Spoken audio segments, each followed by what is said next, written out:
Well, Paul, with the threat of a tropical storm in the Gulf of Mexico looming, business in the area is definitely paying attention and paying close attention to that forecast. Here to discuss the economic implications of June tropical event is the weather company's business analyst and meteorologist, Paul Walsh. Paul, great to see you. Let's start with how a storm threat like this can impact the economy.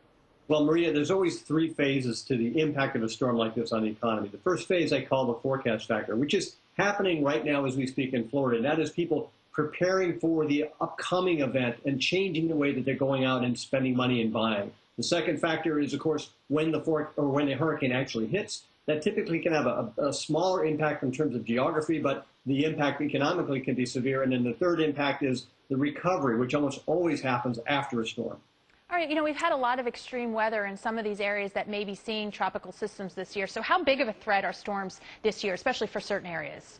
Well, especially for Florida, Maria. I mean, we haven't seen a hurricane in 10 years. And since then, about 1 million additional people live in Florida. Now, also, of those 1 million people, probably most of them are on Twitter and in Facebook. So when a storm threatens, the impact of the storm, especially when we start seeing really big storms, the effect on the economy will be bigger than it has been probably in our memory, especially in Florida, because of the fact that people just aren't used to it, and it's going to be a new phenomenon for them.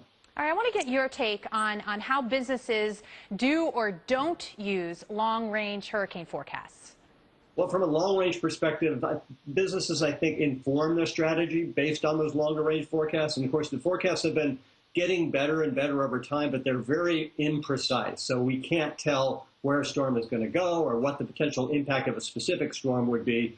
So what businesses are doing more and more of is that they're using data and analytics to really measure how the storms and the predictions of storms have affected all of us and affected what we want to buy and when we want to buy it. And they use that data to help better prepare themselves so they have the right products, for example, from a retail perspective. They have enough people to staff. And so they're ready to provide the information that we're going to need ahead of the storm, and on the flip side, to be ready to respond after the storm hits.